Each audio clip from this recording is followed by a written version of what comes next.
Muntik nang makunan ang ina ni Ira. Mabuti na lang at naisugod niya agad ito sa ospital. Nailipat na ito sa silid na dumating doon si Tito Richie. Ano bang nangyari? Nag-aalalang usisa nito. Nadulas kasi ako sa banyo kaya dinugo ako. Pagsisinungaling ng kanyang ina. Gustong-gusto niyang salungatin ang sinabi ng kanyang ina. Pero nagtimpi na lang siya at bago pa siya nakapagsalita ng kung ano-ano, pigil ang galit na lumabas na lang siya ng silid at dire-diretsyong umuwi na. Kailangan na nilang magtuos ni Erich. Naabutan niya ito nakampanteng nakaupo sa sala. May iniinom pang pineapple juice. Alam mo ba kung bakit tinugo si mama ha? Dahil sa'yo. Dahil sa kawalang hiyaan mo. Usig niya. Tumawa lang ito. Gusto mo bang tantanan ko ang mama mo? Pwes, umalis ka ng bahay na ito at makapag-break ka kay Cesar. What? Tumayo ito. Seryosong-seryoso ang mukha. I still love Cesar. Actually, I never stop loving him. Totoo yata ang kasabihan na first love never dies. Kung makikipaghiwalay ka sa kanya, madali na para sa akin na paibigan siyang muli. You're sick, bulyaw niya rito. Tumirik ang mga mata nito. Whatever. Bakit mo ba pinagsisiksikan ang sarili mo kay Cesar? Alam mo namang girlfriend niya ako. At ilang buwan na lang mula ngayon ay kakasal na kami. Tumawa lang ito. Well, are you going to leave this house and Cesar alone? O gusto mo hanggang lumaki ang anak ng mama mo? Ay miserable pa rin ang buhay nila. Iyon ay kung hindi na siya tuluyang makunan dahil sa akin. Walang sabi-sabing iniwan niya ito. Baka hindi siya makapagtimpi at masampal pa niya ang talapandas at may gudgod sa sahig. Pagkapasok niya sa kanyang kwarto ay mabilis siyang nag-impake. Naguluhan siya ay Jomay nang tawagin niya ito. Pupunta muna ako sa bahay. Doon muna ako. Titira pansamantala. Ikaw na lang ang bahala kay Mama Yaya. Wag na wag mo siyang pababayaan. Kailangan kong umalis dito para hindi lalong mag-init ang ulo ng impaktang Erich na yan. Nakakaunawang tumango na lang ang matanda. Kinagabihan pagdating niya sa bahay nila, tinawagan siya ni Cesar. Sinabi niya na saka lang sila magkita at mag-usap. Wag mo na muna akong susunduin sa school paggabi. Dagdag pa niya. Magpapalamig muna ako. Saka na lang tayo mag-usap tungkol dito. 2 araw ang lumipas nang maramdaman ni Ira ang kalungkutan sa kanyang pag-iisa. Hindi niya alam kung ano ang dapat niyang gawin. Kaya ba niyang ipagpalit ang sariling kaligayahan niya sa katahimikan ng kanyang ina at kaligtasan ng ipinagbubuntis nito? Nang gabing iyon, papalabas na siya ng gate ng campus nang makita niyang naghihintay sa labas si Cesar. Gustuhin naman niyang umiwas at magtago, nakita na siya nito. Di ba sinabi ko sa iyo nung isang araw na huwag ka munang susundo dito, sabi niya. Nagulat ito sa kagaspang pinakita niya rito. Bakit ka ba ganyan? Kasi simpleng pakiusap, hindi mo pa magawa. Look, may trabaho ka sa restaurant niyo. May iba kang pagtutuunan ng panahon. Hindi ka ba natutuwa na ako mismo ang magsasabi na huwag mo muna akong pag-aksayhan ng oras? Nasapon ito ang noo. Ano bang problema, Ira? Ikaw ang problema. Pigil na galit na sambit niya ako. Hindi siya sumagot. Nang may makita siyang jeep na pumarada sa gilid para kumuha ng pasahero, mabilis siyang sumakay roon. Nakita pa niya ang galit sa mukha ni Cesar bago umusad ang sasakyan. Napakagatlabi na lang siya para hindi mapaiyak sa loob ng jeep. I'm sorry, Cesar. Magulo ang isip mo ngayon. I'll sort this out. In the meantime, I hope you'll just let me be. Kontento si Ira sa regular na pagtawag niya sa kanyang ina. Ang sabi nito, hindi na masyadong nagmamagita si Erich dito. Tila umamo nga raw ito kahit papaano. Ang dinidibdib niya ngayon mula nang huli niyang makausap si Cesar ay hindi na ito nagpakita sa kanya. May tawag o text ay wala siyang natatanggap mula rito. Nagsisisi siya sa pagpapadala niya sa kanyang emosyon noong nakaraang linggo. Siya ang nagdurusa ngayon. Nagpa siyang buksan na lang ang TV set at manood para kahit papaano ay malibang siya. Ilang sandali ay biglang tumunog ang doorbell. Halos mapatalon siya sa kinauupuan, expecting Cesar. Bakit gano'n na lang ang pagkadismaya niya? Nang hindi ito ang napagbuksan niya kundi si Erich. Anong ginagawa mo rito? Malamig na tinig ng tanong niya. Bakit hindi pa na ako pinapansin ni Cesar? Galit na sabi nito, last week, pumunta ako sa resto nila. Nagkausap kami. Sabi niya, ayaw mo na raw muna siyang makita o makausap man lang sa phone. I was expecting ibabaling na niya ang atensyon niya sa akin. Pero ini-ignore pa rin niya ako. Sinisiraan mo ako kay Cesar, ano? Nagdilim ang paningin niya.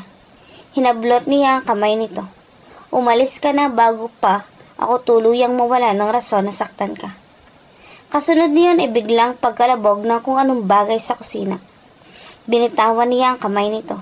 Akamang didiretso siya patungo sa kusina nang biglang lumitaw sa pinto niyon ang dalawang lalaking may suot na itim na bonnet sa mukha at may hawak na baril ang mga ito. Naparalisa siya sa takot. Pinasok ng magnanakaw ang bahay nila.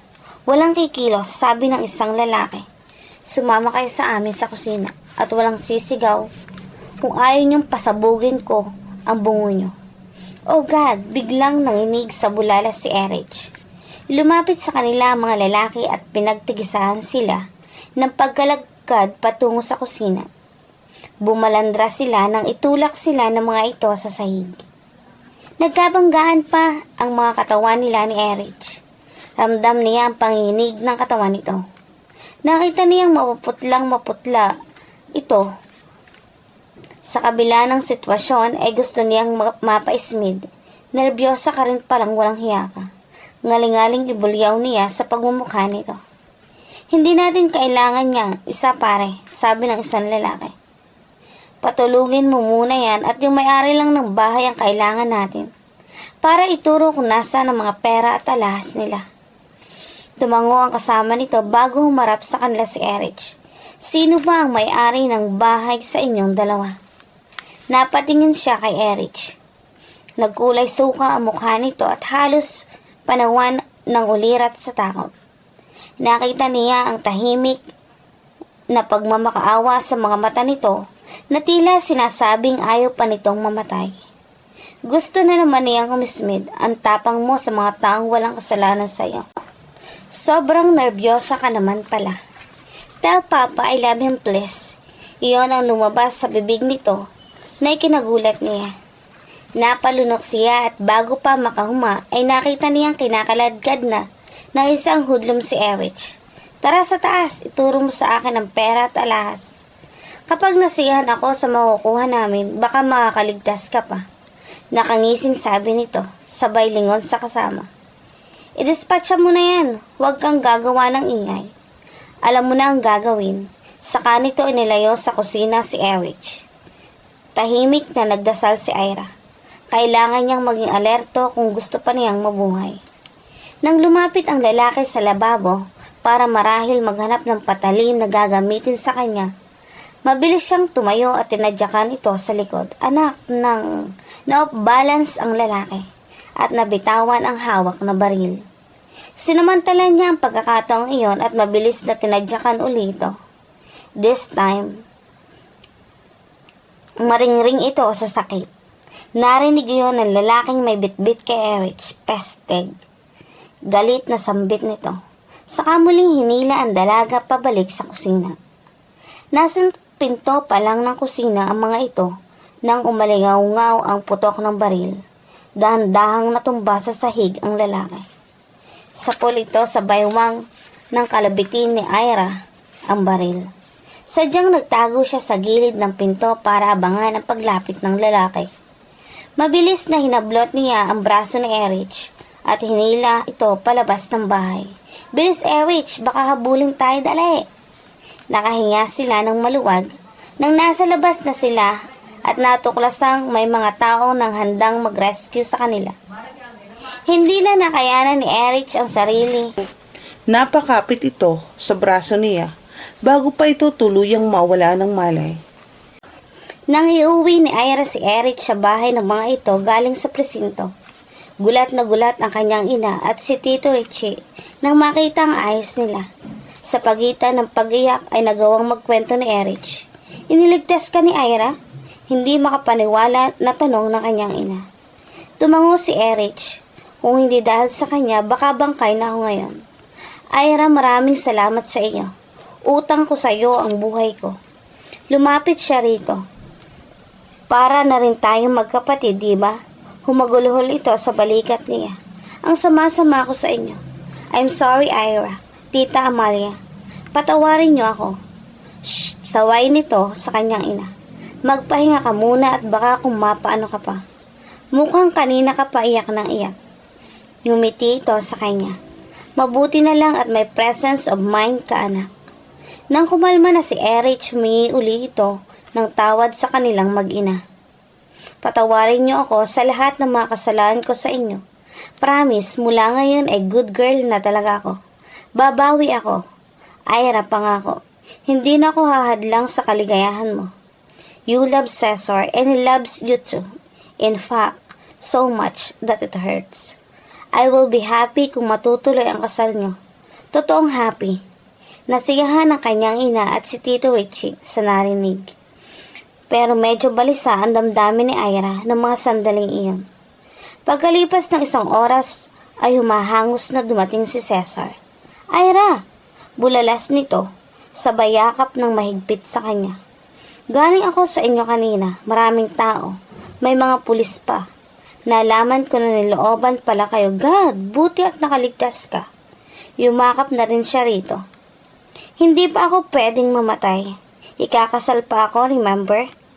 Nagliwanag ang mukha nito, saka mabilis siyang sinil ng halik sa mga labi. May nabago sa entourage ng kasal ni Ira at Cesar. Nadagdagan ang listahan ng mga bridesmaid. Hindi na pahinuhod si Ira sa kabila ng matinding pagtutol ni Pepsi, ang designated escort ng additional bridesmaid na si Eric. May guest din na dumating na unexpected but not welcome. Si Jimbo, na nagpumilit dumalo kahit kapapanganak pa lamang ng asawang sila Arnie. Nang binyagan ang sanggol na babae, ninong at ninang sina Mr. and Mrs. Cesar Iliana. At dito po nagtatapos ang aming kwento. Sana ay patuloy ninyong tangkilikin ang marami pang kwentong aming ibabahagi.